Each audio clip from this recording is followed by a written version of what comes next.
हमें हमारे स्कूल में बताया जाता है कि जैसी क्लास 9th है वैसे ही क्लास 10th है, जबकि बिल्कुल झूठ है। अगर आज के समय पर एक स्टूडेंट 9th क्लास के अंदर 60%, 60% स्कोर करता है ना, तो वो आराम से 10th के अंदर 80, 90, यहां तक कि 95 तक भी स्कोर कर सकता है। और आज इसी बात को मैं तुम्हें प्रैक्टिकली प्रूव भी करके दिखाने वाला हूं कि कैसे 9th क्लास 10th क्लास से बिल्कुल डिफरेंट है। और वो जो स्टूडेंट है ना, जिनकी 9th के अंदर अच्छी परसेंटेज नहीं आ पाई है, उनको मैं प्रूव करके दिखाने वाला हूं कैसे तुम 10th के अंदर अपने स्कोर को डबल कर।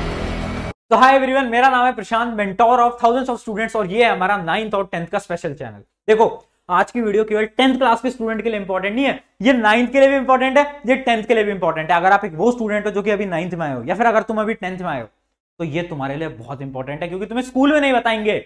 स्कूल में तुम्हें ये बोलेंगे 9th और 10th बराबर होती है, जैसा 9th में स्कोर आता है वैसा ही 10th के अंदर स्कोर आता है, जो कि बिल्कुल झूठ है। ये स्टूडेंट्स की मेंटेलिटी को खराब किया जा रहा है। आज के समय पर कुछ समय पहले ही ना इंस्टाग्राम पे मेरे पास एक मैसेज आया एक स्टूडेंट का, वो बोलता है भैया मेरी ना 9th के अंदर 57% आई है। कितनी? 57। और मुझसे बोलता है भैया मेरे से ना सब ये बोलते हैं कि 9th के अंदर मेरा इतना कम स्कोर है, तो मैं 10th के अंदर वो जो मेरा सपना था ना 95 का, वो कैसे पूरा कर पाऊंगा? मैं तो एक बिलो एवरेज स्टूडेंट हूं। ये हमें स्कूल में हमारे दोस्त और शायद हमारे कुछ टीचर्स हमसे बोलते हैं, जो कि बिल्कुल झूठ। क्यों? अभी प्रैक्टिकली प्रूव करके दिखाऊंगा, ध्यान से सुनना। यार ये जो दोनों क्लास है ना 9th और 10th, इनमें बहुत बड़ा डिफरेंस है, तुम्हें इस बात को समझना पड़ेगा। देखो यार, ये सारी चीज ना आपके माइंडसेट को खराब कर रही है। इमेजिन करो, याद करो, जब आप छोटे थे ना, तो आपके माँ बाप, आपके घर वाले आपसे पूछा करते थे कि बेटा बड़ा होके क्या बनेगा, बेटी बड़ी होके क्या बनेगी। तो आपके दिमाग में कुछ एस्पिरेशंस थी, आप बोलते थे कि मैं ये बनूंगा, ये बनूंगी, है ना।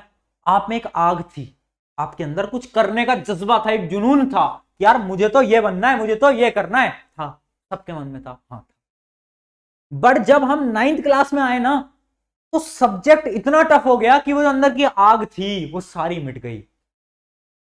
हमारा जो सपना था, सपना अधूरा रह गया। क्यों? क्योंकि सब टीचर ने बोला कि अगर तुम्हारा 9th के अंदर अच्छा स्कोर नहीं आया तो इसका मतलब तुम फेलियर हो, तुम नहीं कर पाओगे, तुम 10th के अंदर 95 नहीं लेके आ पाओगे।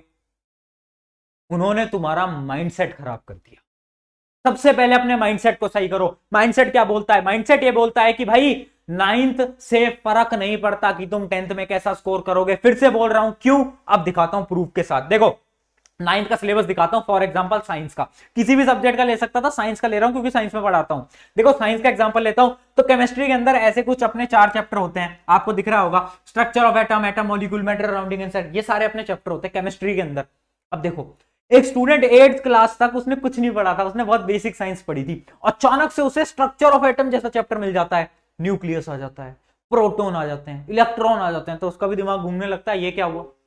तो एक स्टूडेंट जिसने बहुत बेसिक साइंस पढ़ी थी, अचानक से उसका लेवल यहां से यहां पर लिया है, तो भाई मुश्किल तो होगी, ऑब्वियस सी बात है, समझ नहीं आएगा, 1 बार 2 बार 3 बार मुश्किल होगी। ठीक है, तो ऐसे कुछ टफ चैप्टर्स हैं। जैसे कि आगे बात करता हूं बायोलॉजी की। बायोलॉजी के नाम पे हमने कुछ नहीं पढ़ा होता 8वीं तक, बट 9th में आके टिश्यूज जैसा भारी चैप्टर, जिसमें इतने सारे नाम होते हैं, इतनी सारी चीजें रटने की होती हैं कि हमारा तो दिमाग चक्कर आ जाता है। टिश्यूज जैसा भारी चैप्टर। उसके बाद फिजिक्स की बात करता हूं। फिजिक्स के नाम पे भी हमने कुछ नहीं करा होता। हमने कोई न्यूमेरिकल करे थे 8th तक? नहीं, हमने कोई मुश्किल न्यूमेरिकल नहीं करे थे, बट 8th के बाद 9th में घुसते ही इतने मुश्किल न्यूमेरिकल, फोर्स के आ जाते हैं, वर्क पावर के आ जाते हैं, साउंड के आ जाते हैं, ग्रेविटेशन के आ जाते हैं। अगर तुम बाद में जाकर 11th-12th में IIT JEE की तैयारी करोगे ना, तो ये जो सेक्शन होता है ना, इसको हम मैकेनिक्स बोलते हैं 11th-12th के अंदर, और ये वन ऑफ द टफेस्ट माना जाता है। इसका मतलब क्या है? 9th क्लास के जितने भी टॉपिक्स हैं टफ है यार, आसान नहीं है।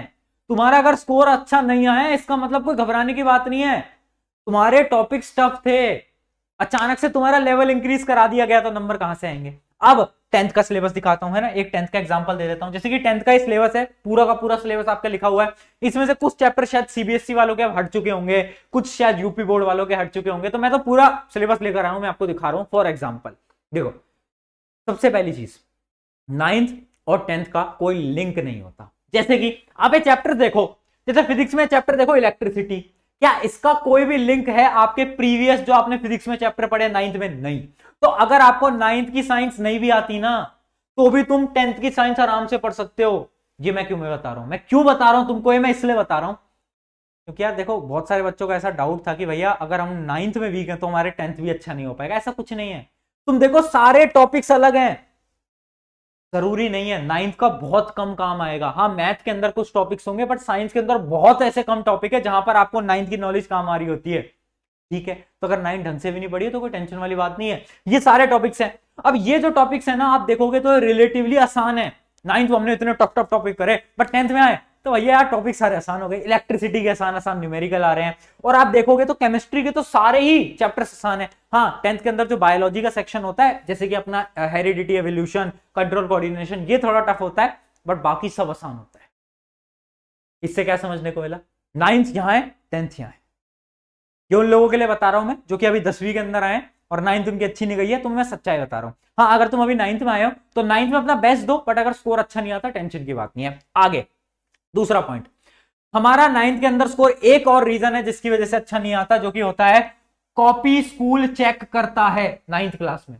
क्लास 9th के अंदर हमेशा कॉपी जो होते हैं ना, आपके स्कूल वाले टीचर चेक कर रहे होते हैं, बट 10th के अंदर बोर्ड के अंदर कॉपी चेक होती है। जब भी बोर्ड के अंदर कॉपी जाती है ना, तो आसान चेकिंग होती है, और स्कूल के अंदर चेकिंग मुश्किल होती है। आपको समझ रहे हो? इस वजह से भी आपका स्कोर कम आ रहा होता है। तो टेंशन की कोई बात नहीं है। जब तुम 10th में होगे, जब तुम्हारा बोर्ड कॉपी चेक करेगा तो आसान चेकिंग होगी। वो तुम्हारे स्कूल के टीचर उतनी मुश्किल चेकिंग करते हैं, वैसी वाली चेकिंग नहीं होगी। उसके अलावा क्या है? उसके अलावा है स्कूल सेट्स टफ पेपर। मतलब हर एक स्कूल चाहता है कि उनके स्कूल से रिजल्ट आए, है ना। जैसे मैं एक स्कूल चला रहा हूं मानो, तो मैं चाहूंगा यार मेरे से तो सीबीएसई का रैंक 1 आए, तो मैं उसको कैसे तैयार करूंगा? मैं उसको टफ पेपर दूंगा, मैं उसको 9th क्लास के अंदर ऐसे ऐसे न्यूमेरिकल्स कराऊंगा जिससे उसका दिमाग खुल जाए, है ना। मैं ये करूंगा, हर स्कूल ये करता है। बट 10th के अंदर बोर्ड पेपर सेट करता है, और जब बोर्ड पेपर बनाता है तो पेपर एवरेज होता है, ना ज्यादा टफ होता है ना आसान होता है। तो समझ गए कि भाई 9th और 10th में बहुत डिफरेंस है। अगर तुम्हारा स्कोर अच्छा नहीं आया, डरने की बात नहीं है, तुम बहुत अच्छा स्कोर कर सकते हो। पिछले साल का एग्जांपल दे रहा हूं, पिछले साल का मेरे कई ऐसे स्टूडेंट्स थे जो कि भैया 60 से 95 तक गए हैं यार, गए हैं। 60% आई थी कहां पर? 9th के अंदर, प्री बोर्ड के अंदर 90 तक पहुंच गए थे, गए हैं। तो तुम भी आराम से जा सकते हो, बस जरूरत है मेहनत की। यार मेहनत लगा लो इस साल बैठकर। मैं ये नहीं बोल रहा आगे मेहनत नहीं लगानी पड़ेगी, बट अगर तुमने इस साल मेहनत लगा ली ना, तो तुम्हारी जो स्पेन है ना लाइफ का, 10वीं का, ये तुम्हें याद रहेगा, जिंदगी भर याद रहेगा कि यार प्रशांत भैया ने हमें ये सिखाया था, हमने ये सब करा था, और 10th के अंदर हम 9th में 60 से 10th में 95 लेकर आए थे। ये मेमोरीज होती हैं, और ये मेमोरीज ना तुम्हारे पेरेंट्स को बहुत खुश करती हैं। जब जिस दिन रिजल्ट आएगा ना, उस दिन तुम्हारे पेरेंट्स की आंखों में वो चमक दिखेगी तुम्हें, और उस दिन लगेगा कि हाँ यार मजा आया। तो यही तुम्हें बताना था ऑन दिस नोट। शुक्रिया एवरीवन, मेरा नाम है प्रशांत, मिलते हैं नेक्स्ट वीडियो के अंदर। और हाँ, लेक्चर्स भी स्टार्ट होने वाले हैं। और एक कमेंट आज करना कि आप किस बोर्ड के स्टूडेंट हो, आप सीबीएसई बोर्ड के स्टूडेंट हो, आप आईसीएसई बोर्ड के स्टूडेंट हो, जिस भी बोर्ड के आप स्टूडेंट हो, कमेंट जरूर करना। All the very best.